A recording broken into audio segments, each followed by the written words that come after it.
Nice haircut. And I haven't shaved it the past 2 days, and it's crazy. I'm like, okay, why was it not growing when it was like longer length? Like, I'm gonna keep it shaved. I actually thoroughly enjoy the shaved look. And I'm like, all right, I look kind of like a badass, and I'm intimidating, so I'll take it. Are you gonna get one of those little hand things that's like I already got one. It's awesome. okay. It's so awesome. Like I can shave my head in less time than it took to like condition it and dry it and put stuff in it. Like it's great. Like, It is one of the things I think about moving forward. At some point in time, I do believe but that I'll end up. you've got a nice full head of hair. Like I have been That's what doing mine everybody for a says, while. but what people don't know or notice, as I know and notice, is that this part back here. And like that's what you never notice. Like because like I only started noticing it because of wrestling pictures and videos. And like I would see matches like, ooh, yeah, no. Yeah, Let's get rid of that. Like I don't want to have the Hulk Hogan skull. yeah. When I go to get my hair cut, the people that cut my hair, they're like, your hair's really full on the sides and everything. And I was like, yeah, it used to be that as full as it is here everywhere. So when you Yeah, say that it's full on the we both sides, used to have like huge manes. Like, yeah, yeah, yeah. Oh man, yay, aging. I think it is one of those things that people will like to point out to me when I show them old wrestling pictures, and they're like, "That's not you. The person has long hair and doesn't have a beard." I'm like, "Well, you can cut your hair, and grow a beard." So there it is. Yeah. Case in point. Like, Oh man! But one of the funny things I was talking with somebody about earlier, which is in the segue for our podcast episode number 100. It's right here. can never. All right, Yeah, there we go. there you go. There you go. Yeah, all right.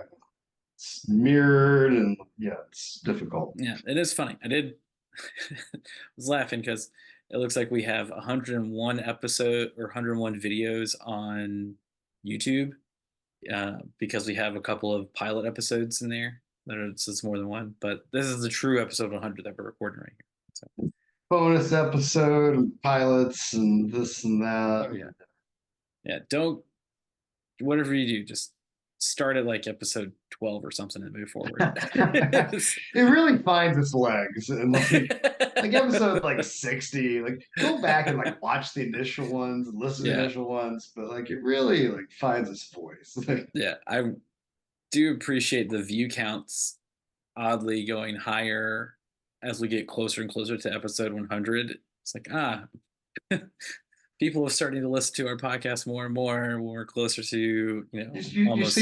you say oddly, like it's a surprise. Like, hey, we've gotten better. We put our knowledge out there better in a more entertaining fashion. I don't think it's Oh, oddly like no, no, I'm not saying that part's the odd. The odd part is that it appears that people have figured out, oh, we should start at episode like 15 or so before, because all the numbers like suddenly like shoot up after like episode 7 and on. it's like these first episodes are bullshit. All right, cool. Yeah, Here's the good episode stuff. 7 was is still one of our like, most viewed and listened to episodes with the alcohol and nutrition and Right. fitness. It's just type in alcohol with anything. So Yeah, and the funny, the only one of the episodes that has a possible copyright thing so far was the "But Oprah Said" video, which it had, so the warning was you're citing copyright material that's allowed to be shared, and I was like, okay, that's fine. I right. There you go. Boom. don't have to edit that part out. Like I guess full disclosure, since you shared your blood work a few episodes ago, I just had recent blood work done. Everything was like super spot on, except for some liver enzymes were slightly elevated. Well, there's plentiful reasons why your liver Right. enzymes could be up. Gee, I don't Uh, know anybody that knows me that would question why that was it's elevated. I was because you like, were working out, Matt. Everybody knows that because if you're working out, that is why your liver enzyme was elevated. There was exactly, totally. nothing else involved in your life that could cause those to be higher. I don't ingest or inject anything that would cause yeah, no, not at all. Definitely not. But congratulations on your first pitch at the Stripers game. That was awesome. Having finally seen it for the first time today, like if the mascot had actually been catching behind the plate, frame it just right, it was a strike. It It looked high, but it was over the plate, so I'll take it. Over the, it was over a little outside of the No, box, maybe. it was over the plate. It was just high. No, it was over the plate. Well, I'm Like, not saying that it was not over the plate. It said out of the box.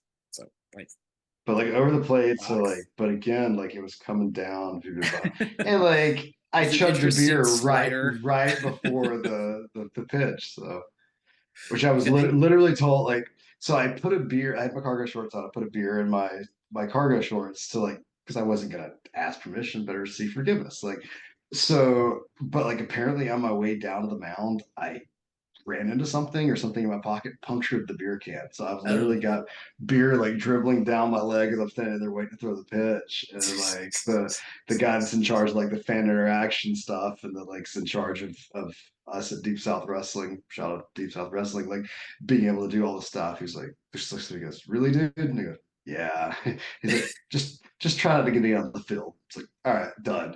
And so like as I'm sitting there drinking it, like I just see it all over the mound, and then like Darius uh, Vines, literally 2 minutes later, is pitching on a mound. Like some asshole just spilled beer all over. So it's okay. He's only a young prospect. It's okay. he's pitched on a major league mound various seasons. And like here he is back. Like like they just let these wrestler assholes just do anything. That's all right. There have been plenty great wrestling matches on baseball fields. This is Uh, true. so, speaking of that, what we wanted to talk about on this episode, things that we used to think were great ideas, but maybe weren't so great, Yeah, and things Got that a we list used to somewhere. disagree with that we now agree with.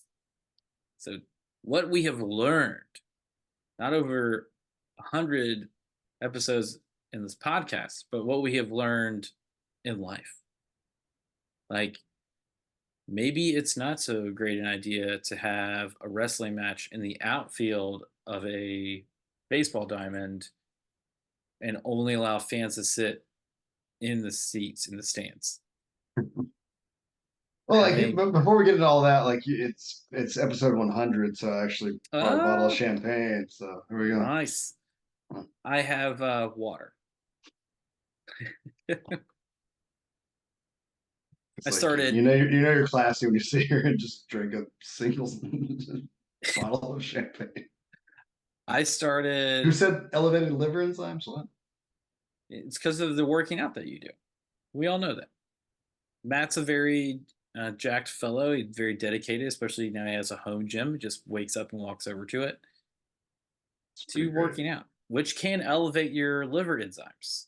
You know, in the near time to you working out, if you get your blood draw and your liver enzymes are elevated, and that seems to be the only thing that would cause you to have elevated liver And that was enzymes, clearly it. Because like no, I did work out like 2 hours before my blood draw. So your liver that's enzymes are clearly going it. to be There's elevated. no other no other reason. Huh. No, no. But things that I've learned and corrected on: creatine, creatine monohydrate, the most widely studied supplement out there. Today, no, not today, yesterday. Yesterday, I started loading my creatine. I started taking creatine regularly. I have a bunch of past time using creatine and had opinions based off of creatine that have been kind of disproven and unfounded. Like what? So Like tell me what those are, because we may have similar ones. Because I think like a lot of other people that were getting into fitness and nutrition, like you and I were very similar. It's like the first thing you got to do is like, hey, take me down to the supplement store and I'm getting some creatine because creatine's gonna make me friggin' jacked. creatine and whey protein. Got to go get those two Yep. things. And then while I'm there, they're going to throw me some other supplements. I'm probably going to buy those too. Yep. um, GNC got a lot of 16-year-old Matt's money. yeah, yeah. Yeah, So the things that creatine and its benefits, we'll do a separate episode on all of creatine and its benefits. I was looking through everything. We listed it in our conditional conditionally essential supplements episode, we talked about creatine a little bit back there, but there's been a lot more research with creatine and lots of other ways that it benefits you. But that's not what I'm talking about because I knew the creatine was great from the start. The thing that I thought that I've learned that's different is we used to believe that you had to load creatine, like you have to take 10 grams a day or 20 grams I a used to say up day. to 20 was like, yeah, I remember it used to be like, yeah, do five, like four times a day for a couple of weeks. And yeah, and then you're like, Five okay, or then you're four fine times. maintaining just five a day after that. Yeah, Like, five times, four doses of 5 grams apiece per day, spread out over. I think it used to be 2 weeks yeah. was like the recommendation amount, and then you would Yeah, switch over to it. when I first started using it, yeah, back in the prehistoric age, it was exactly what they would recommend. Right. But now, with current evidence, you could do 5 grams a day for a month, and then you'll be fully saturated, fully loaded. And then after that, your maintenance dose only needs to be 3 to 5 grams. So you can still, though, get faster saturation rate. So saturation rate is that your body's muscles are fully saturated with creatine to help you absorb as much water as possible, to help you work out as hard as possible. You can still get there, but you don't have to do the 2 weeks. You only need 5 to 7 days of Right. 20 grams a day. And that's something that I think is, for honestly, for a lot of people, is like a game changer. Like you don't have to wait 2 weeks to see the full benefits. And why I think it's a game changer is if you take creatine and you're looking for the gains, this evidence is still out there that it does all those other things. But if you're looking for strictly for muscular endurance benefits, only half the people that take creatine will respond to it.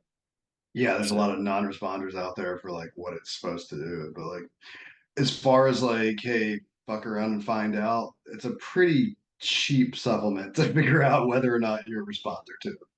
yeah, and you should. I would still recommend that you try it, but you'll know whether or not you're seeing benefits if you stick to a good program, which would mean that you basically are repeating your exercises for a couple of weeks. So you'll see a progression and a difference before you, like, if you fully saturate everything, you do it for 7 days, 20 grams a day, and you switch over to your maintenance dose of 3 to 5 grams a day.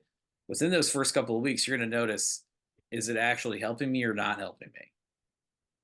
Right. So then you can know, okay, do I really need to keep up with taking it if I'm only taking it for those benefits? I think since according to the research that you and I both very much agree on the importance of creatine supplementation for strength training, what company wants to reach out to us and make sure we have a branded franchise nutrition and fitness creatine that we can just push to everybody? So there you go. Yeah. Hey, there are plenty of you out there, and some of you I have reached out to. So go ahead and get back onto us, and we'll happily promote your product on this podcast. Um, I'm not going to say any names, but I got a couple of you. I'm like, if you give us that affiliate link, I will happily post it often. Absolutely. Yeah, we won't pimp anything that we don't believe in. So yeah, like Yeah. that's what I'm like. Okay, creatine monohydrate. Yes, we both give both two four thumbs up from Franchise Nutrition and Fitness. Right.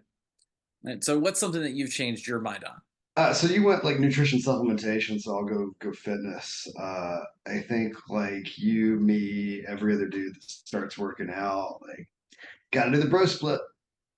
You have a muscle group a day, 5 days a week, and that's how you work out. There's really no other way to work out. That's the only way to get the gains with the Z. And now a lot of research is showing like hitting a muscle group 2, 3, 4, 5 times a week is far superior to that. And then just anecdotally doing that myself, it's far superior to that. So like going from like, oh no, like oh, Arnold, did muscle groups twice a week because Arnold was insane and jacked up on so much stuff and just a genetic freak. But no, like if you are progressively doing it correctly and mapping out your workout weeks correctly, like we can do at Franchise Nutrition and Fitness for You, like you are able to train a muscle group. Yeah. Like it's two, three, four. Like right now I'm doing a split where I'm doing back, medial delts, and chest 3 times a week. Before that, I was doing a split where I was doing biceps 4 times a week. Like it wasn't high volume each day, so you had adequate recovery time. But like that's the key. Is like, yeah, you can't be doing 20 sets one day and then turning around a day later and doing 20 sets for the same muscle group. But yeah, bro splits kind of, according to almost all research, out the window. They start training muscle groups multiple times a week. Yeah, I completely agree on that. I noticed that when I had to start combining groups, just because like I didn't have the time to get through 5 days a week or six. Like back when Matt and I were wrestling, we were like both of us peak wrestling together time. I'm not saying that Matt has not reached his peak. Matt's definitely doing way more now by himself than he ever did when we were together. But when we were both doing it, like we were working out like 6 times a week, We like were working out 6 times a week, consistently. wrestling like 3 to 4 days a week. Like the shit we were putting our body through. Like luckily we were, 21 years old. So like Right, recovery yeah, is a little bit easier, but which I'm finding out now at nearly 38 that it's not the same. So yeah. yeah, yeah. But when it progressed further and we were trying to work out, I can't remember when it was exactly, but I ended up switching to like an upper lower split, like all upper body, all lower body. And I did that 4 to 5 times a week just because I didn't have, so it'd be like upper body one day, lower body the next day, then upper body again, then lower body the next day, and so on and so forth. So I was getting the entire upper body like 3 times in a week, in the entire lower body 3 times in a 7 day span, right? Like split them up like that. And everything, like the numbers, the progression, everything went up way better than it ever did when we were doing like the blur splits and stuff. I'm not saying we didn't look great. I think we looked amazing a lot of those times when we were together doing that stuff. But With all the pro hormones that are now illegal. yeah, that was a different time. Shout out Um, Mass Tabs Jones. Man, mass tabs, Halodrol. Uh, but anyways, I was telling somebody the other day, I was like, yeah, we didn't know. But Ignorance is bliss. yeah, yeah. If I had known, I probably would have done it the better Same. way. And you But did. I thought if I had done it, I still would have done the same way. Like me at 19 wasn't going to change anything. Meh, whatever. Like, Yeah, I mean, instead of following the package directions and doing it for 2 weeks and then taking the 2 weeks off, I probably would just gone straight through for 4 weeks. right. Just and, and then there's plenty of other. That's a different discussion for a different time. But We, to talk we, about just, we could just do a whole Mass Tabs episode. talk about things that you've learned and that you would do differently now. Like I would, I Mass would run tabs the would not do cycle differently. just I'd like go, this. yeah, I learned mass tabs. Same thing. I would have totally done it. Just bodybuilding.com. There we go. I would have I would have ordered like a $2,000 worth. Yeah. Instead of just buying one box, I would have bought many boxes. Yeah, I just bought it in bulk. If Sam's Club could carry mass tabs, Yeah. Oh man, I looked at the story the other day and it was just funny. But either way, uh, definitely agree on not doing bro splits, but stacking your muscle groups together, or at least hitting a muscle group more than one time in a week is going to give you greater gains to whatever athletic endeavor you're doing.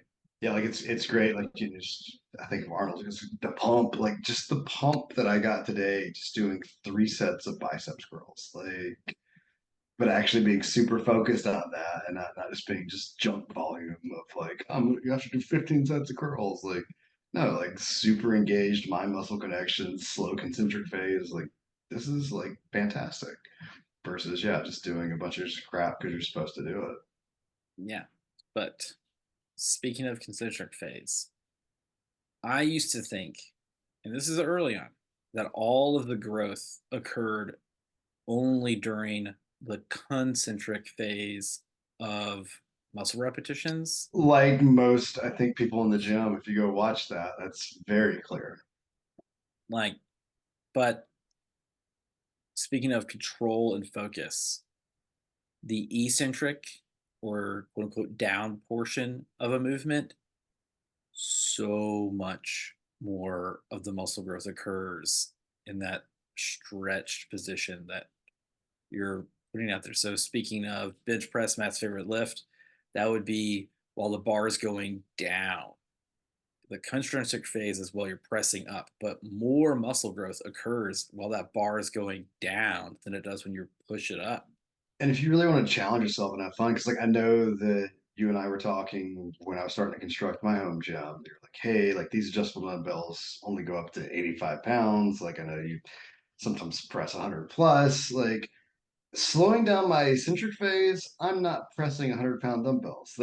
I'm not going like those dumbbells right over there, or they're plenty enough. I'm not maxing out on presses yet. So like if you really slow down that eccentric, you're gonna find the pumps better, that your gains are better, that like you can press a lot less or lift a lot less on any lift than you really thought that you actually could.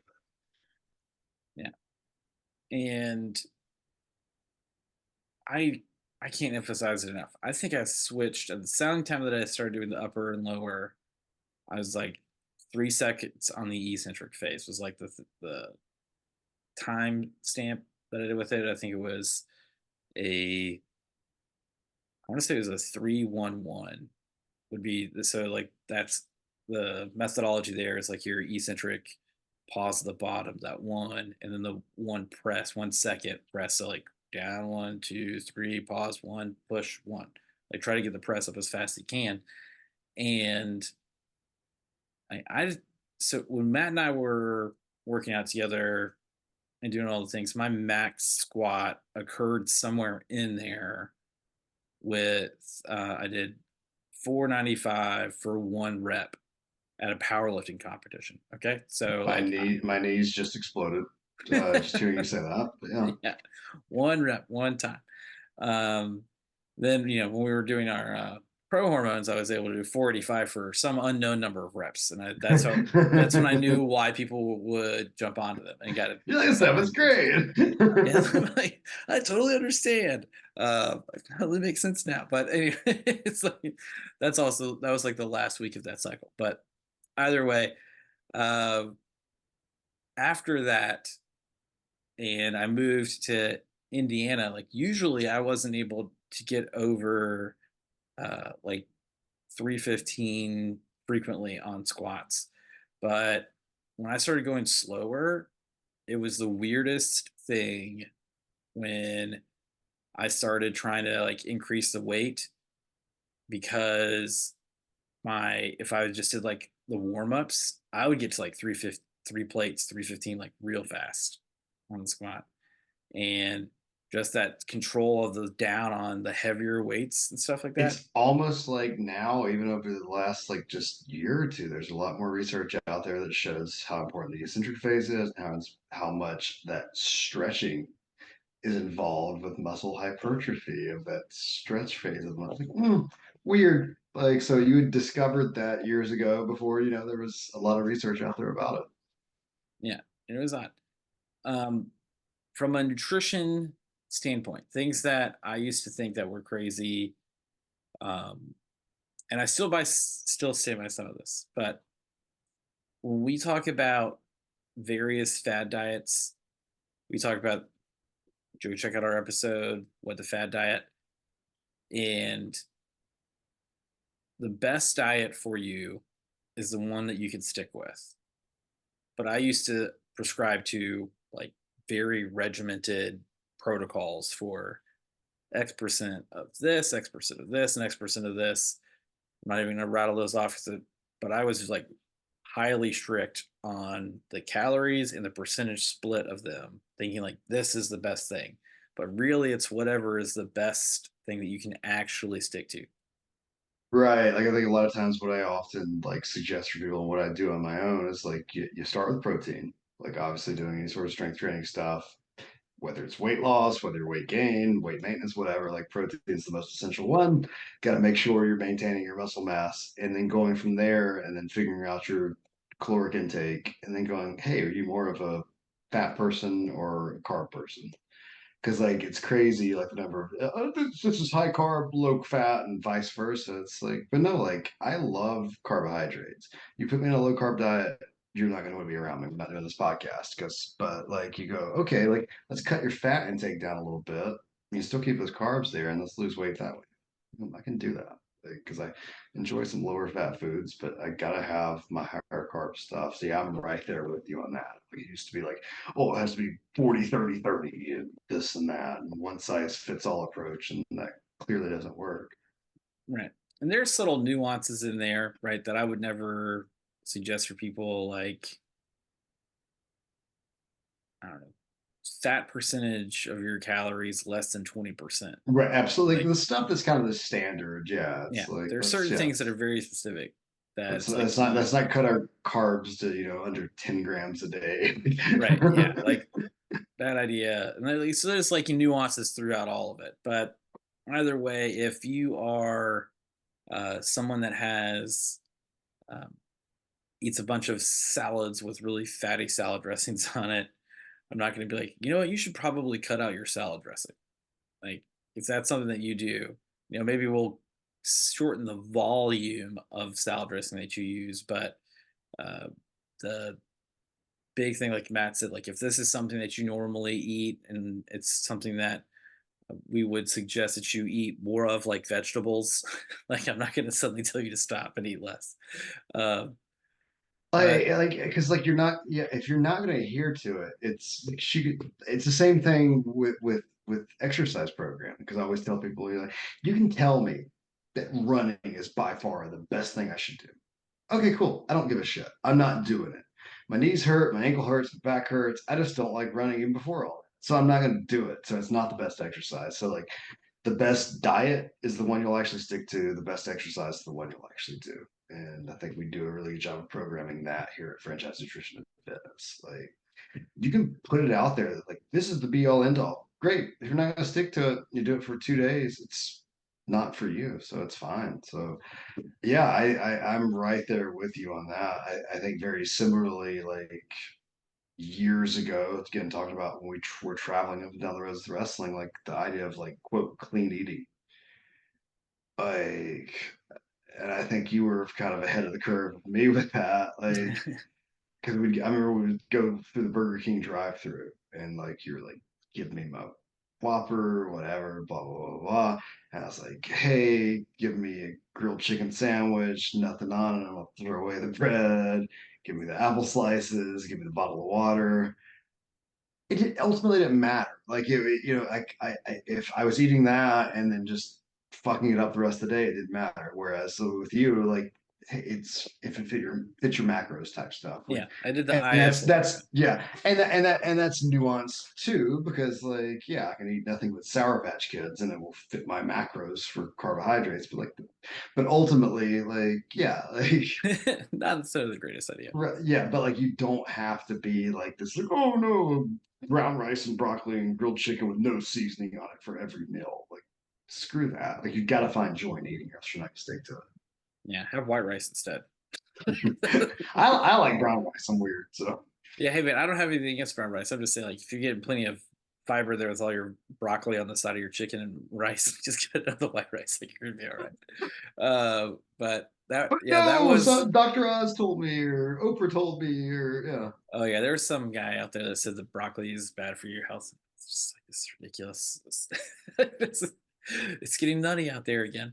Um, No, you can't have nuts. oh yeah, watch out. Yeah, this is the next thing. It's like, no, you can't have air.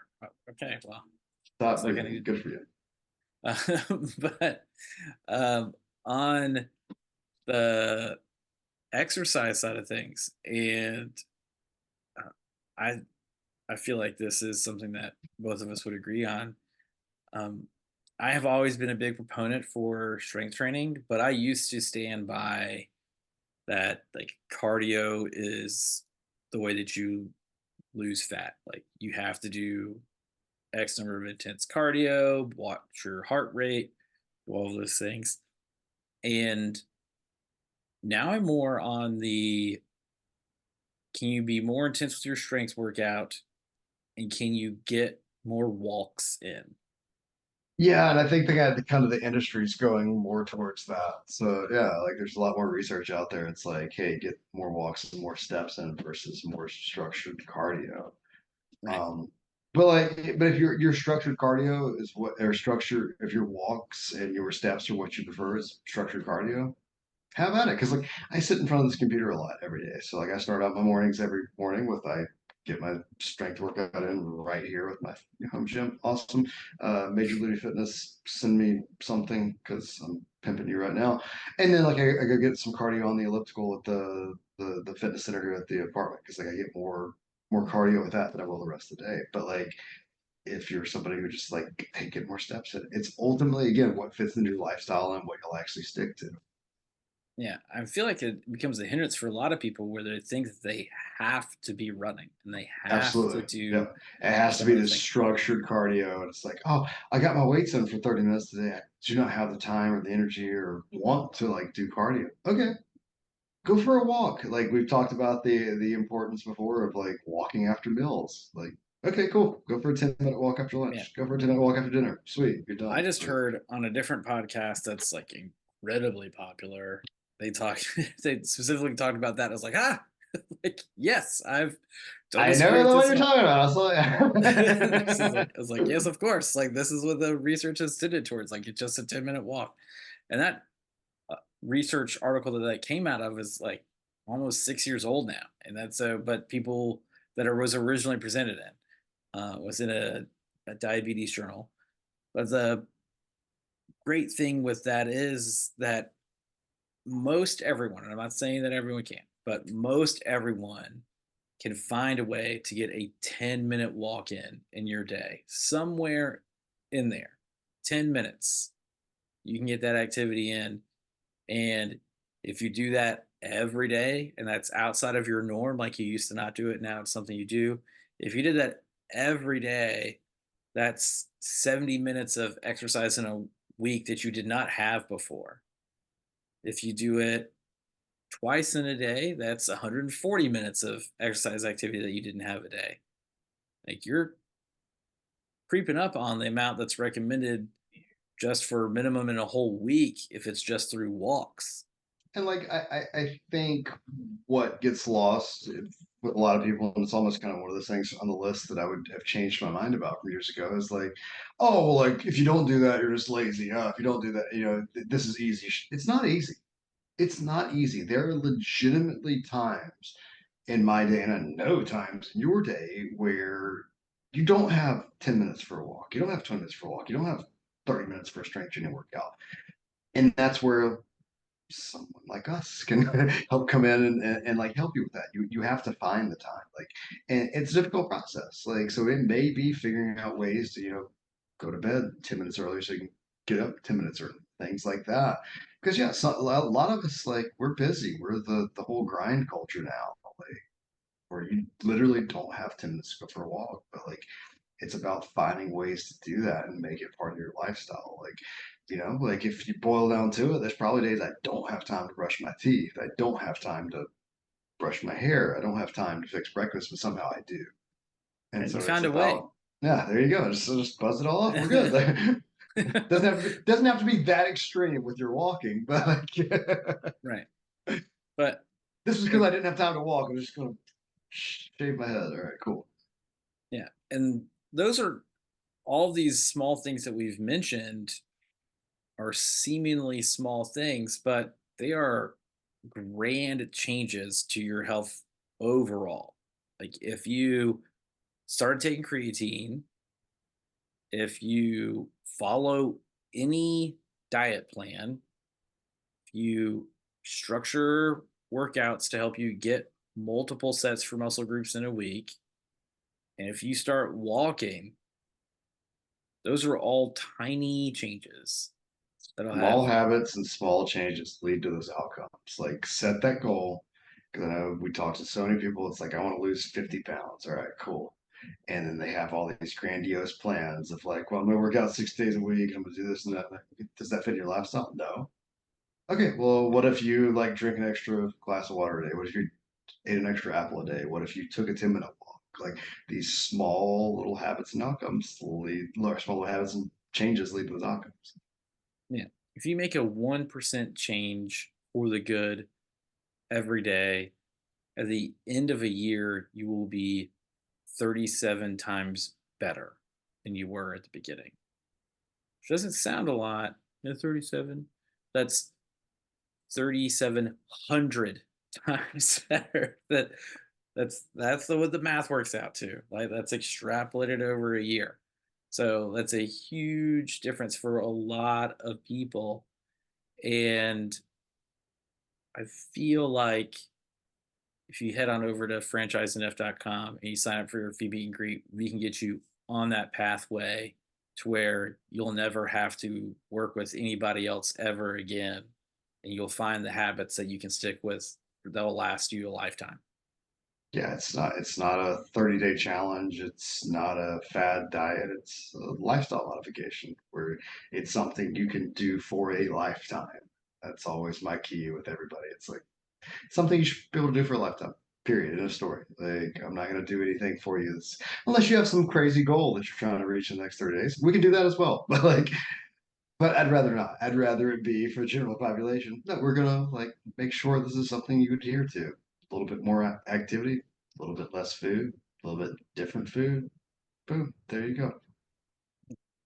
But like I said, head on over to franchisenf.com. You can also check us out on all podcast platforms that you want to hear anything of or see anything of. Ooh. Either way, like we say every week, maximize every bite. Maximize every rep.